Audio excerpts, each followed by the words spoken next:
Bersama dengan saya dalam Selamat Pagi Malaysia pada 2 Jun baru-baru ini telah pun diisytiharkan Hari TVET Negara, di mana salah satu program ataupun agenda untuk memperkasakan lagi TVET di negara kita untuk memastikan lebih ramai sebenarnya belia berkemahiran tinggi. Tidak ketinggalan juga negeri Melaka bersama-sama untuk mengangkat dan juga memperkasakan TVET ini. Jadi bersama dengan saya di studio bersama dengan Datuk Rais bin Datuk Wira Yassin, Esko Pendidikan Teknologi dan Telekomunikasi Negeri Melaka. Assalamualaikum. Waalaikumsalam warahmatullahi wabarakatuh. Sihat hari ini, Datuk? Alhamdulillah. Salam kemahiran. Salam kemahiran. Bila kita bercakap mengenai TVET ini, salah satu cabang yang sangat penting sebenarnya, khususnya kalau kita berikan tumpuan kepada belia. Tapi mungkin masih ramai yang tidak mengenali apakah itu TVET, dan masih lagi ada stigma mengatakan bahawa TVET ataupun kemahiran ini kelasan bawahan ataupun kelas kedua pilihan terakhir, Datuk.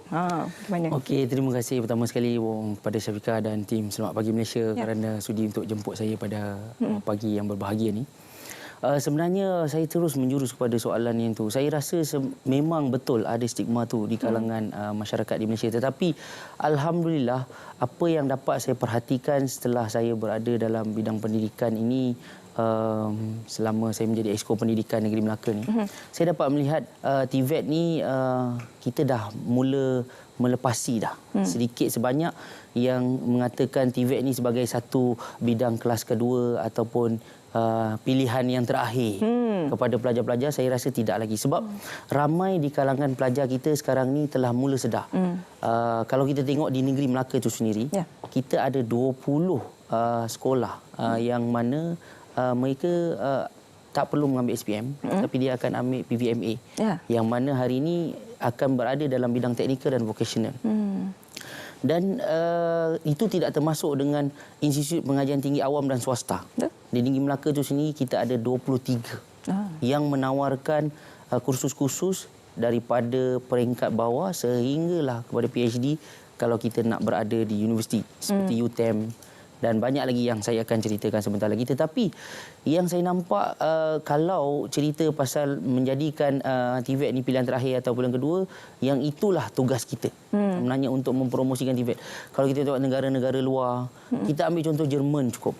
Jerman ini 70% adalah pelajar dia dalam bidang TVET. Kerana itulah dia boleh menjadi satu negara yang mempunyai masyarakat yang berkemahiran tinggi. Begitu juga Korea Selatan, Jepun. Dan sudah tentu Malaysia adalah salah satu negara yang kita berada dalam landasan yang betul untuk semua memastikan kemahiran itu bidang utama, sebab kita negara industri. Betul. Jadi negara industri sudah tentu memerlukan kepada feeder. Feeder itu adalah datang daripada pekerja-pekerja mahir. Nak melahirkan pekerja mahir, tentunya perlu kepada bidang pendidikan TVET ini diperkasakan. Bercakap mengenai TVET ini, dia bukan semata-mata teknikal, tetapi juga dia ada soft skill. Itu sebenarnya yang perlu kita perjelaskan kepada seluruh keluarga Malaysia agar mereka lebih memahami bahawa sebenarnya bidang TVET ini banyak bidang cabangnya. Jadi hala tuju TVET ini sendiri bagi negeri Melaka bagaimana? Sebab kita difahamkan, kalau baru-baru ini kita ada penubuhan Majlis TVET Negara, tapi untuk negeri Melaka juga mengambil inisiatif sendiri untuk memperkasakan lagi TVET dengan memperkenalkan Majlis TVET Negeri Melaka. Betul. Kerana itu kita telah pun bersetuju di peringkat Kerajaan Negeri Melaka, Yang Amat Berhormat Ketua Menteri Datuk Seri Dr. Sulaiman Mat Ali sendiri telah bersetuju, dan kita telah di peringkat Majlis Mesyuarat Kerajaan Negeri bersetuju untuk menubuhkan Majlis TVET Negeri Melaka atau lebih dikenali sebagai Melaka TVET. Yang mana Melaka TVET ini kita mempunyai seramai 23 anggota. Di Melaka ni indahnya, Syafiqah, kita ada 23 institut pengajian tinggi awam swasta ni. Politeknik kita ada 2, Melaka dan juga Merlimau. Kita ada ILP 2, Institut Lancaran Penasiran. Kita ada Bukit Katil ILP. Di peringkat MARA lagi banyak. Kita ada Kolej Kemahiran Tinggi MARA, Kolej Kemahiran MARA Jasin. Begitu juga di bawah di Jabatan Belia dan Sukan juga kita ada IKTBN. Jadi antaranya lagi, kalau di peringkat swasta pula kita ada Alam. Akademi Laut Malaysia. Ini juga adalah anggota Majlis TVET Negeri Melaka. kalau kita tengok kemahiran ini di peringkat Negeri Melaka tu sendiri 23 tu anggotanya pelbagai. Tidu tidak termasuk dengan pemain-pemain industri. Juga kita libatkan di dalam Majlis TVET Negeri Melaka ni supaya kita dapat merangka dasar hala tuju, bukan untuk redundant dengan Majlis TVET Negara. Itu saya rasa persepsi yang salah. Sebenarnya tidak. Kita nak komplement. Kita nak hari ini apa agenda yang peringkat kebangsaan lakukan, kita nak dengan cepat Melaka tackle. Jadi kita dapat membawa apa-apa faedah daripada pusat tu dengan cepat turun ke peringkat negeri Melaka. Dan itulah yang saya nampak sekarang kita boleh lakukan yang terbaru. InsyaAllah dalam pelancaran Majlis TVET nanti Negeri Melaka ni, kita ada signing MOU bersama dengan Jabatan Agama Islam sebagai wakil kepada 90 institut pengajian tinggi tahfiz dan juga pusat tahfiz dan juga pondok yang berada di Melaka. Kerana kalau kita lihat anak-anak tahfiz ini kadang-kadang ada di antara mereka mungkin tidak berpeluang mengambil sijil pelajaran Malaysia. Jadi setelah habis belajar tahfiz dan sebagainya, ke mana mereka nak pergi? Jadi kita promosikan kepada anak tahfiz ini supaya mari masuk TVET. Betul. Sambung belajar bidang kemahiran. Jadi kelebihannya sudah tentu banyak peluang pekerjaan disediakan. Bukan saja dalam bidang yang agama yang mereka dah ada ni, tetapi hari ini bidang TVET ni lebih mudah lagi untuk masuk kerja.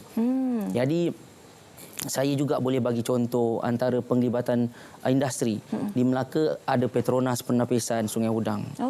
Memang sangat-sangat memerlukan kepada pelajar-pelajar yang telah habis belajar dan berkemahiran supaya pekerja-pekerja yang sana ni bukan saja dalam bidang high skill, malah semi skill. Begitu juga dengan CTRM. CTRM ni yang lebih baiknya juga saya boleh ceritakan kerana mereka bekerjasama dengan pihak ILP yang mana dia ada program 8 bulan. 3 bulan belajar di ILP Bukit Katil, dapat semua free. Malah ada dapat allowance lagi. Sebulan RM100. Selepas 3 bulan dia akan sambung pula belajar di CTRM. Jadi di CTRM, dalam tempoh di CTRM tu dia ada allowance yang diberi. Selepas 8 bulan tu dah memang ready untuk masuk kerja terus. Ini antara contoh-contohnya. Begitu juga dengan kita ada Giat Mara. Yang ini semua di bawah Majlis TVET Negeri Melaka, dan program-program ini kita sedang perhalusi dan untuk kita perkasakan lagi TVET di Negeri Melaka. Program seperti mana yang Datuk katakan itu tadilah sebenarnya yang perlu kita wawarkan kepada keluarga Malaysia, seperti mana SLDN, Sistem Latihan Dual Nasional, ada yang insentif tu memang percuma. Malahan dapat lagi duit untuk para pelajar, lepas tu habis je belajar boleh dapat sijil terus. Okey, dari segi pemekasaan TVET ini, mengapa begitu penting bagi negeri Melaka? Kerana kita boleh nampak begitu giat usaha yang dilakukan oleh pihak kerajaan negeri Melaka. Apa sebenarnya kepentingan TVET bagi kewangan ataupun bagi dari segi financially Melaka dan juga dari segi komuniti sendiri? Untuk pengetahuan para penonton juga Syafiqah, baru-baru ini Kerajaan Negeri Melaka kita suku pertama bagi tahun 2022 kita mempunyai investment sebanyak 2.9 bilion. Dan sejumlah besar daripada itu datangnya daripada sektor pembuatan elektrik dan elektronik. Jadi kalau kita tengok, bermaksud Melaka ini dikategorikan sebagai negeri yang mempunyai industri. Bila industri, macam tadi saya katakan, sudah tentu kita perlu kepada tenaga mahir. Tenaga mahir ini dia datang dari pelbagai bidang. Jadi kalau pelajar-pelajar di negeri Melaka ini tidak mengambil peluang untuk memasuki bidang TVET, adalah satu kerugian yang amat besar. Kerana bukan saja negeri Melaka, malah di kawasan sekitar. Contoh dari banyak pekerja-pekerja Melaka ni datang daripada Muar, Batu Pahat, ataupun daripada kawasan daripada Negeri Sembilan. Jadi yang ini semua perlu kepada, macam saya cakap tadi, tenaga mahir. Jadi tenaga mahir ni kalau pelajar-pelajar semua datang belajar masuk bidang TVET ni, industri ini akan lebih diperkasakan lagi dengan masyarakat lokal. Itu yang kita mahukan. Macam tadi kita katakan, Perdana Menteri baru-baru ni yang amat berhormat Datuk Seri Dr. Ismail Sabri juga, Datuk Ismail Sabri juga memberitahu yang kita hari ini nak dalam RMK 12 sebanyak penglibatan 55% pelajar memilih untuk bidang TVET. Ya. Jadi saya nampak ini sangat penting. Kalau boleh target kita ni supaya 70% pelajar-pelajar di Malaysia memilih TVET. Ya. Supaya hari ini saya nampak masalah utama adalah pekerjaan. Sedangkan bidang yang berada di luar sana TVET ni menawarkan pekerjaan dengan cepat. Sebab tu dalam kita punya pelancaran tu kita ada juga forum nanti. Forum dia memang kita cakap nak kerja, jom masuk TVET. Wah. Sebab kita memang hari ini nak memberitahu, nak promosikan. Sebab kemahiran ini adalah satu tempat yang bukanlah kata kalau tak nak pening masuk TVET lah. Tak. Tetapi sebenarnya memang is ready. You masuk, you pilih bidang yang you suka dan insya-Allah pekerjaan tu akan ada. Dan ini telah dibuktikan dengan memang kita ada ikon TVET dan sebagainya. Mereka akan menceritakan bagaimana akhirnya mereka berjaya dengan TVET ni. Itulah kebanyakan pelajar di luar sana mungkin mereka nampak bidang kemahiran yang mungkin agak terkenal lah, seperti kulineri, estetik, spa, rambut. Tapi sebenarnya dalam bidang teknikal ni kalau diikutkan ada lebih daripada 700-800 NOS ataupun subjek yang boleh dipilih oleh para pelajar di luar sana. Kalau anak-anak tahfiz tadi, pengurusan masjid pun ada bidangnya. Okey, selain daripada itu seperti mana Datuk katakan tadi untuk mempromosikan TVET, kita juga difahamkan bakal berlangsungnya Majlis Pelancaran TVET Negeri Melaka dan Karnival TVET 2022. Mungkin Datuk perjelaskan yang tu? Okey, insya-Allah saya sebenarnya ingin mengambil kesempatan ni untuk gini promote lah jugalah. Pada 29 hari bulan ni kita berada di saya ingin mengajak semua rakyat Negeri Melaka dan kawasan sekitar dari mana sahaja, terutamanya para pelajar, para ibu bapa yang sedang tercari-cari bidang yang boleh diceburi untuk anak masing-masing, datanglah ke MITC Melaka. Daripada pukul 9 pagi sehingga pukul 4.30 petang. Kita ada pelbagai program yang berkaitan TVET. Di awal paginya akan ada pelancaran oleh Yang Amat Berhormat Ketua Menteri Melaka dan juga menyerahkan tauliah untuk semua ahli majlis TVET Negeri Melaka. Kita juga ada signing MOU yang saya cakap tadi bersama dengan Pusat Tahfiz. Ini membuktikan komitmen Kerajaan Negeri Melaka untuk memastikan bukan saja kita perkasakan TVET, malah anak-anak yang belajar di dalam bidang agama itu sendiri boleh menjadi dual tadi, macam kita cakap tadi, ada dua kerjaya di mana mereka dalam bidang agama dan juga boleh berkemahiran tinggi. Kita juga ada forum dan yang paling utama sekali ada booth-booth. Pameran kerjaya, kerana Perkeso juga akan terlibat di dalam program ini. Jadi saya ingin mengajak semua untuk datang, hadir beramai-ramai.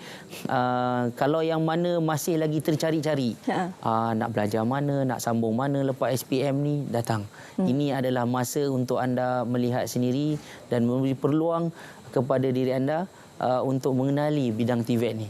Dan saya amat berharap selepas apa yang Kerajaan Negeri Melaka lakukan ni, banyak negeri-negeri lain juga boleh buat benda yang sama supaya kita dapat mencapai hasrat menjadikan negara kita sebagai negara berkemahiran tinggi. Ya.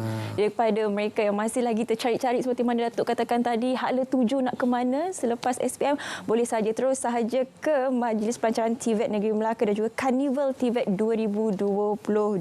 Terima kasih banyak-banyak kita nak ucapkan kepada Datuk Rais bin Datuk Wira Yassin, Exco Pendidikan Teknologi dan Telekomunikasi Negeri Melaka, kerana sudi bersama dengan kami untuk berkongsi mengenai peluang dan juga ruang yang ada bagi anak muda khususnya yang berada di Negeri Melaka dalam bidang kemahiran ataupun TVET ini. Terima kasih banyak Datuk. Terima kasih kepada Syafika.